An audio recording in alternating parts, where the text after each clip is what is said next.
दोस्तों, तो इस वीडियो में हम आगे पढ़ेंगे डॉट नेट फ्रेमवर्क के बारे में कि डॉट नेट फ्रेमवर्क के अंदर क्या क्या होता है, कौन से इसके टूल्स हैं, उसके बारे में हम डिस्कस करेंगे। और मेरा नाम है नीलम शर्मा।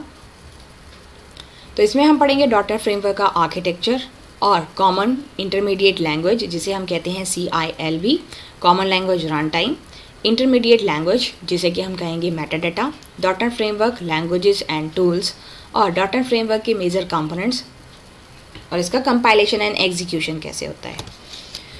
तो डॉट नेट फ्रेमवर्क एक सॉफ्टवेयर फ्रेमवर्क है जो कि design and develop by Microsoft, जिसे कि माइक्रोसॉफ्ट के द्वारा डिज़ाइन किया गया था। और सबसे पहला जो डॉट नेट फ्रेमवर्क का वर्जन आया था वो आया था 2002 में।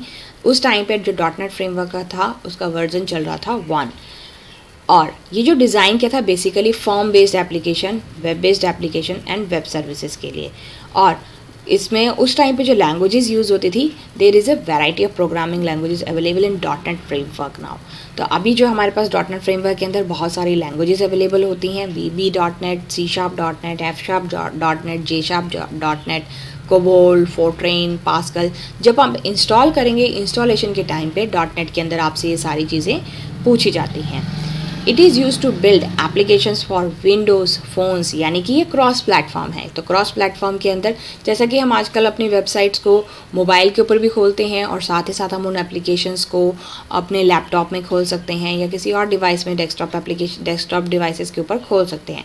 तो जो नॉर्मली हमें पता है कि डेस्कटॉप के अंदर हमारे पास लिनक्स होता है, विंडोज़ होता है, मैक है, और जबकि हमारे जो फ़ोन्स हैं उनमें एंड्रॉयड OS होता है और या फिर iOS सॉफ्टवेयर होता है, राइट। तो यानी कि सेम वेबसाइट को हम different application, different operating systems के अंदर खोल रहे हैं। तो डॉट नेट फ्रेमवर्क हमें ये सारी चीज़ें प्रोवाइड करता है। तो इसी को हम कहते हैं क्रॉस प्लेटफॉर्म, यानी कि डॉट नेट फ्रेमवर्क हमें एक कॉमन प्लेटफॉर्म दे रहा है जिस लोकेशन पे हम एक ही एप्लीकेशंस को डिफरेंट टाइप की ऑपरेटिंग सिस्टम्स में ओपन कर सकते हैं। तो कॉमन इंटरमीडिएट लैंग्वेज यानी कि CIL क्या है? तो CIL को हम कहते हैं कॉमन इंटरमीडिएट लैंग्वेज। तो ये डॉट नेट का एक मेन आर्किटेक्चर है और इसके अंदर हमारे पास डॉट नेट से रिलेटेड सारी लाइब्रेरीज मिलती हैं और वेरियस लैंग्वेजेस को ये सपोर्ट करता है। जैसे कि इस टाइम पे इस डायग्राम में अगर आप देखेंगे तो C# का कोड है, जब वो कंपाइल होगा F# को भी ये सपोर्ट करता है और विजुअल बेसिक को, यानी कि डिफरेंट लैंग्वेजेस यहाँ पे ली हैं। जब ये सारी की सारी लैंग्वेजेस C# का कोड अगर मैंने कंपाइल किया, सेम F# का कोड लिखा उसे कंपाइल किया, विजुअल बेसिक का कोड लिखा उसे कंपाइल किया, तो ये सारे के सारे कोड जब कंपाइल होंगे उसके बाद ये कहाँ जाते हैं? कॉमन इंटरमीडिएट लैंग्वेज, यानी कि एक प्लेटफॉर्म है, एक सॉफ्टवेयर है और एप्लीकेशंस डिफरेंट लैंग्वेजेस में यहाँ पे बनी हैं। तो कॉमन लैंग्वेज इंटरमीडिएट उसे कन्वर्ट करेगा। क्योंकि नॉर्मली अगर हम देखें कि अगर मुझे आती है हिंदी और दूसरा मेरे सामने जो पर्सन है उसे फ्रेंच आती है, तो मैं उससे कैसे कम्युनिकेट करूँगी? मुझे फ्रेंच नहीं आती और फ्रेंच वाले को हिंदी नहीं आती, तो उसके लिए मुझे एक ट्रांसलेटर चाहिए। तो यहाँ पे ये जो तीनों चीज़ें हैं ये हमारे ट्रांसलेटर की तरह काम करेंगी।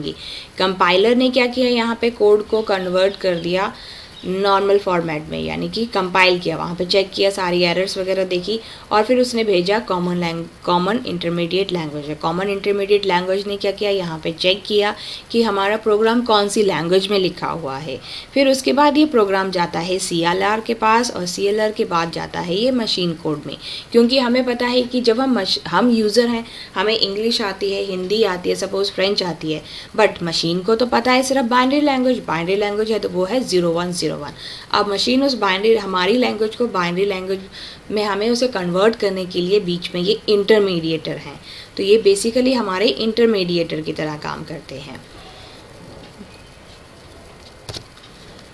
अब हम देखेंगे CIL तो वो काम करता है हमारा CIL के अंदर हमारी वो बताता है कौन सी लैंग्वेजेस में हमने लिखा है अपना कोड। अब CLR common language run time ये काम करता है एक्सेप्शन हैंडलिंग। अगर मेरे प्रोग्राम के अंदर किसी भी तरह के कोई भी एरर है, मैंने फाइल को लिखा सपोज abc.txt, बट abc.txt उस पर्टिकुलर लोकेशन पे है ही नहीं, तो ये अपने आप एरर यहाँ पे दिखाएगा कि इस लोकेशन पे ये फाइल एग्जिस्ट नहीं करती, ये बात गलत है। फिर आता है गार्बेज कलेक्शन। गार्बेज कलेक्शन का मीनिंग होता है कि कोई प्रोग्राम है मैंने बना के रख दिया विजुअल स्टूडियो के अंदर, बट बहुत टाइम से उसे यूज़ नहीं किया। फॉर एग्जांपल मैंने 6 मंथ से उसे यूज़ ही नहीं किया, तो क्या करेगा गार्बेज कलेक्टर? जो प्रोग्राम मेरा बहुत लंबे टाइम से यूज़ नहीं हो रहा है उसे ऑटोमेटिकली वहाँ से हटा देगा जब वो उसे लगेगा कि ये यूज़ नहीं हो रहा है प्रोग्राम। और CLR बाकी क्या करता है, ये क्लास लाइब्रेरीज़ को भी सपोर्ट करता है। जो भी हम क्लास लाइब्रेरीज़ .NET के अंदर यूज़ करते हैं उन सब को प्रोग्राम के अंदर यूज़ करवाने में उन CLR इम्पॉर्टेंट रोल प्ले करता है। यानी कि हम कह सकते हैं .NET फ्रेमवर्क के अंदर जो मेन रोल प्ले करता है वो हमारा प्ले करता है CLR के अंदर। और CLR के पास ही होता है 2 कंपाइलर होते हैं, एक होता है JIT just in time compiler और दूसरा होता है MSIL माइक्रोसॉफ्ट इंटरमीडिएट लैंग्वेज, जिसके बारे में अभी हम डिस्कस करेंगे। उससे पहले हम चलते हैं विजुअल स्टूडियो के सॉफ्टवेयर में। तो ये है मेरा विजुअल स्टूडियो का सॉफ्टवेयर। यहाँ पे मैंने ओपन की कंसोल एप्लीकेशन। और जैसा अगर हमने कभी प्रीवियस वर्जन में अगर आपने देखा हो, विजुअल स्टूडियो जब आप ओपन करते थे तो उसमें प्रोग्राम के साथ इस लोकेशन पे लिखा होता था हमारे प्रोग्राम का नाम, यानी कि कुछ इस टाइप से, यूजिंग माई फर्स्ट एग्जाम्पल। और उसके बाद होती थी पब्लिक क्लास प्रोग्राम, और इस प्रोग्राम के अंदर हमारे पास होता था void main।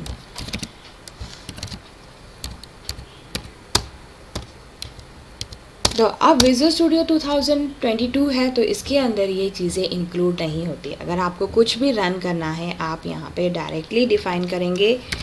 मैंने यहाँ पे डिफ़ाइन किया console dot right line right this is my .NET console app और इसे मैं नेक्स्ट लाइन में ले लेती हूँ। अब मैंने इसे किया बिल्ड, अपनी एप्लीकेशन को मैंने यहाँ पे किया बिल्ड, और जब बिल्ड हो जाएगा तो यहाँ पे दिखाएगा बिल्ड सक्सेसफुल।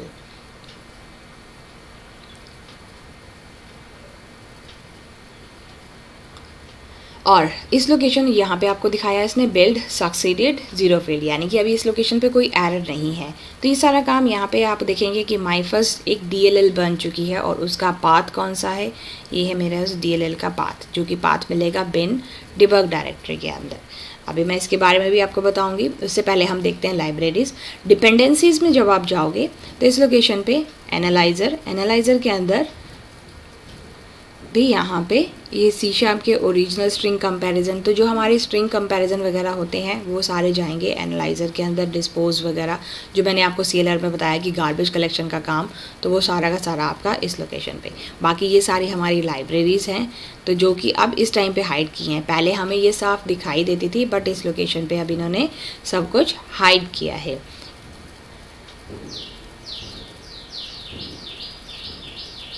तो ये डिपेंडेंसीज में बेसिकली हमारी लाइब्रेरी फाइल्स होती हैं।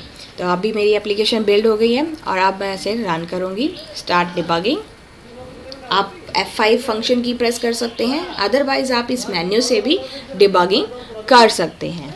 तो इस लोकेशन पे जब मेरी ये एप्लीकेशन रन हो रही है तो अभी आप इसका रिजल्ट देखेंगे कि कंसोल, और जो रिजल्ट आया है वो मेरा कंसोल एप्लीकेशन पे है। Hello world, this is my .NET console app.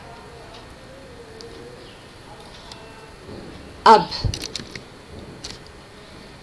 इस लोकेशन पे C# का कोड था, कंपाइल हुआ और कॉमन लैंग्वेज इंटरमीडिएट ने देखा कौन सी लैंग्वेज में वो लिखा है। CLR ने उस पूरे कोड को चेक किया बिल्ड करने के टाइम पे कि कोई एरर तो नहीं है। वो सारा काम यहाँ पे CLR का है।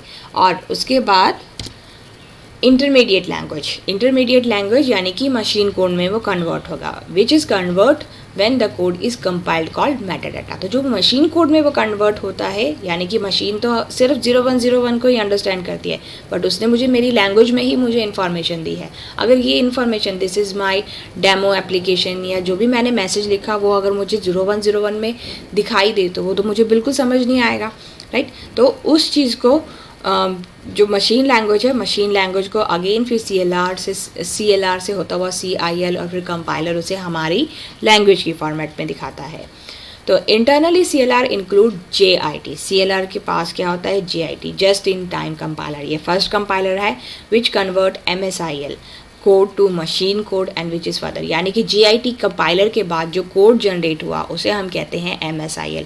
फिर MSIL कंपाइलर उसे कंपाइल करता है और कन्वर्ट करता है मशीन कोड में, यानी कि CLR और मशीन कोड के बीच में दो कंपाइलर काम कर रहे होते हैं, एक है JIT और एक है MSIL। MSIL stands for Microsoft intermediate language. तो अब मैं आपको दिखाती हूँ कि इसका मेटाडेटा हमें कैसे मिलेगा, यानी कि मुझे इसका मेटाडेटा देखना है।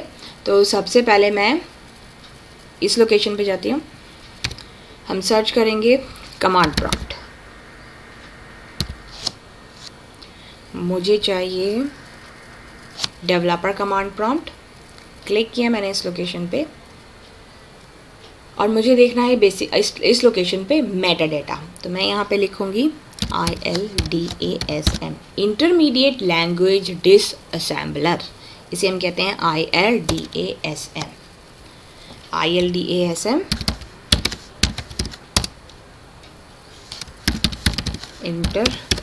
इंटरमीडिएट लैंग्वेज डिसअसेंबलर,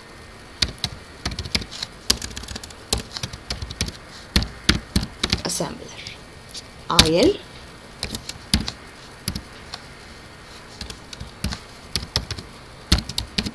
और इस लोकेशन पे हमें दिखाई देता है metadata. So what is metadata? Metadata means data about data, यानी कि उस डेटा के बारे में और डिस्क्रिप्शन और डिटेल, जो कि मैं आपको अभी इस लोकेशन पे दिखाती हूँ। तो मुझे इस फाइल का पाथ लेना है, मैं इस पर करती हूँ राइट क्लिक और copy full path. Otherwise full path में आप यहाँ पे इसका कंप्लीट पाथ देख सकते हैं। और मैं गई ILDASM में, फाइल ओपन, और ओपन में मैंने इस लोकेशन पे दिया Ctrl+V,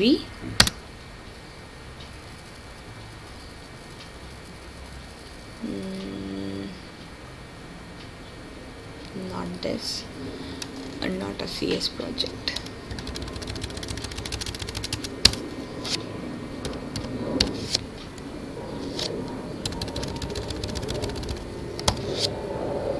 My first example Ben, within Ben debug .NET 6 and here I open this DLL, open। तो यहाँ पे आप देखेंगे इसे कहेंगे मैनिफेस्ट, मेटाडेटा का दूसरा नाम है manifest, data about data. Program पे मैंने क्लिक किया और इस लोकेशन पे ये मुझे दिखाएगा कि क्लास प्राइवेट कस्टम इंस्टेंस, एक कंस्ट्रक्टर है मेन मेथड जो नॉर्मली इस टाइम पे इसमें हाइड किया हुआ है। अब अगर मैं इस पर्टिकुलर क्लास के अंदर कोई मेथड बनाती हूँ, मैंने इस लोकेशन पे लिखा void hello,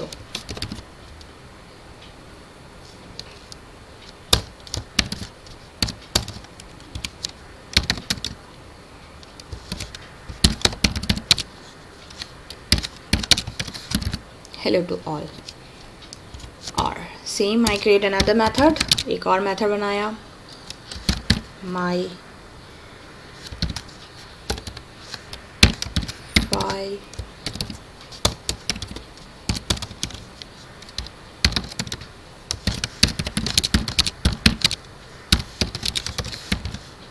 न्यू ऐप, और मुझे अब इसे कॉल करना है। तो कॉल करने के लिए आई कॉल इट डायरेक्टली। पहले हम क्या करते थे, क्लास का नाम देते थे, बट अब हम इसे डायरेक्ट कॉल करेंगे क्योंकि सब कुछ माइक्रोसॉफ्ट ने यहाँ पे हाइड कर दिया। My file, so like this way we can call, इस तरह से हम इसे कॉल कर सकते हैं। अब इसे मैं करती हूँ एक बार बिल्ड। अगर मैं बिल्ड नहीं करूँगी तो फिर मुझे मैनिफेस्ट में दिखाई नहीं देगा। बिल्ड किया, now I check it again, I open that, right now this one is not built, अभी बना नहीं है ये, एक मिनट।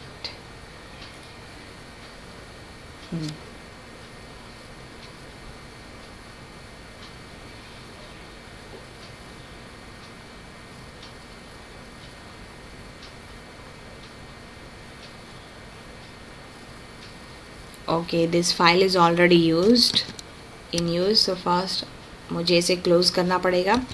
अब मैं एक बार इसे फिर बिल्ड करती हूँ और बिल्ड करने के बाद मैं इसे ओपन करूँगी। क्योंकि जो फाइल आपकी यूज़ होगी तो यूज़ के अंदर आप उसे मॉडिफाई नहीं कर सकते हैं। Build succeeded. Now command prompt पे हम जाते हैं। विजुअल स्टूडियो के कमांड प्रॉम्प्ट पे आपको जाना है और इस लोकेशन पे हम लिखेंगे ILDASM file open my first DLL open. और यहाँ पे आप देख सकते हैं कि मेन के अंदर ही हेलो को कॉल किया है और माई फाइल को कॉल किया है जिसका रिटर्न टाइप है void। जब आप इस पर क्लिक करते हैं तो ये कोड कुछ इस तरह से है बाइनरी फॉर्मेट में। इसे हम कहते हैं MSIL code, Microsoft intermediate language code. तो जो मेटा डाटा था यानी कि उस डाटा के बारे में या और डाटा बता रहा है, राइट। तो ये चीज़ है हमारी यहाँ पे जो कि कंपाइल होके आई आफ्टर GIT। जो MSIL कोड जनरेट हुआ है वो हमारा कुछ इस तरह से दिखाई देगा। तो इसे हम कहेंगे मैनिफेस्ट या मेटा डाटा।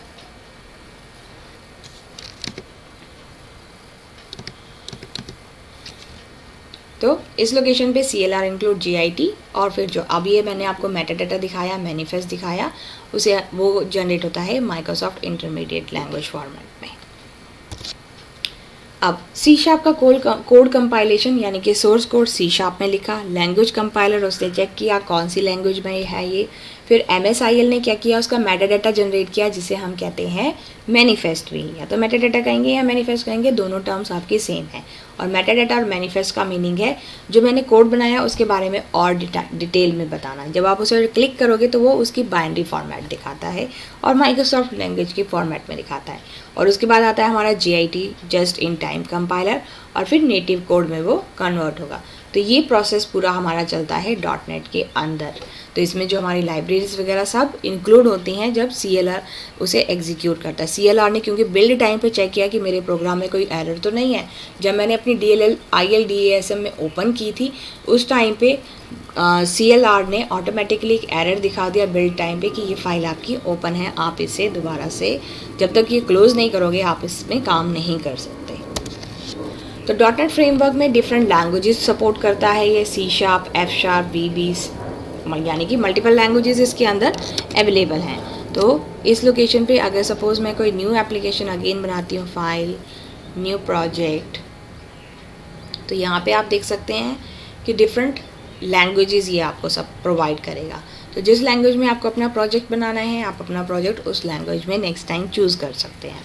तो मल्टीपल लैंग्वेजेस हैं, मल्टीपल क्रॉस प्लेटफॉर्म ये प्रोवाइड कर रहा है आपको और मल्टीपल एप्लीकेशंस आप इसके अंदर डिज़ाइन कर सकते हैं।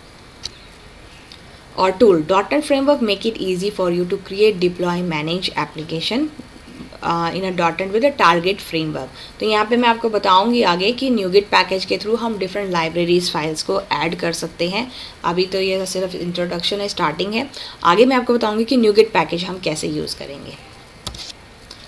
तो यहाँ पे हमने देखा कि .NET फ्रेमवर्क के डिफरेंट कंपोनेंट्स कौन से हैं। जो मेन कंपोनेंट है वो है CLR। CLR का काम है गार्बेज कलेक्शन और CLR के अंदर हमारी आती है CLI, कॉमन लैंग्वेज इंटरमीडिएटर। उसके अंदर आता है हमारा CLS और CTS, कॉमन टाइप सिस्टम और कॉमन लैंग्वेज स्पेसिफिकेशन, यानी कि कौन सी लैंग्वेज में आपने अपने प्रोजेक्ट को बनाया है और कौन सा टाइप आप यूज़ कर रहे हो, इंटीजर, फ्लोट, डबल, स्ट्रिंग, ये सारे डाटा टाइप्स भी हम आगे डिस्कस करेंगे। CLR का दूसरा काम क्या है, गार्बेज कलेक्शन का। और थर्ड वर्क जो है CLR का वो है GIT कंपाइलर, यानी कि कंपाइलेशन प्रोसेस। और GIT के बाद साथ ही साथ एक जो कंपाइलर है वहाँ यहाँ पे दो तरह का होता है, एक तो GIT है, दूसरा MSIL कोड। तो .NET के अंदर जो कंपाइलर हैं वो नॉर्मली आगे फिर आप और कह सकते हैं कि नॉर्मल जिटर है, इकोनो जिटर है या प्री जिटर है। तो डिफरेंट टाइप के कंपाइलर उसके अंदर अवेलेबल होते हैं जो कि कन्वर्ट करते हैं फिर उसे MSIL में, और MSIL जनरेट करता है मैनिफेस्ट डाटा अबाउट डाटा। और बेस क्लास लाइब्रेरीज यानी कि DLL फाइल जो कि हमें ज़रूरत होती है। बाय डिफ़ॉल्ट जब .NET फ्रेमवर्क हम यूज़ करते हैं तो इस लोकेशन पे मैंने इसे मैंने किया क्लोज। यहाँ पे कंसोल एप्लीकेशन को अगर मैं देखूँ तो इसमें देखूँगी कौन सी लाइब्रेरी यूज़ हुई है। तो क्लास सिस्टम डॉट कंसोल, जो कंसोल की इन्फॉर्मेशन है वो सिस्टम के अंदर अवेलेबल है। राइट क्लिक जब आप करोगे इस पर और आप यहाँ पे जाओगे गो टू डेफिनेशन, तो गो टू डेफिनेशन में आप देख सकते हो कि ये कंसोल कौन सी लाइब्रेरी के अंदर अवेलेबल है। तो उस लाइब्रेरी, बेसिकली जो लाइब्रेरीज होती है वो हमारी DLL फॉर्मेट में होती हैं। तो इस लोकेशन पे कौन सी DLL को इसने कॉल किया है, तो ये जो DLL है वो है इसकी सिस्टम DLL है। और सिस्टम के अंदर ये डिफाइन है क्लास कंसोल, और उस कंसोल के अंदर हमारे पास डिफरेंट टाइप के फंक्शंस हैं, डिफरेंट टाइप के मेथड्स कह सकते हैं, फंक्शंस कह सकते हैं। तो ये सारे के सारे जो मैंने यूज़ किया था राइट के अंदर आप बुलियन, सिंगल बुलियन पैरामीटर देख सकते हैं, कैरेक्टर, फ्लोट, स्ट्रिंग, ये डिफरेंट डाटा टाइप्स हैं जो कि हम आगे डिस्कस करेंगे। तो राइट लाइन को मैंने यूज़ किया, यानी कि नेक्स्ट लाइन में डिस्प्ले करें मैसेज को। तो थैंक यू। आप मेरी इस वीडियो को अगर आपको अच्छा लगा है तो इस वीडियो को प्लीज़ लाइक एंड सब्सक्राइब ज़रूर करें।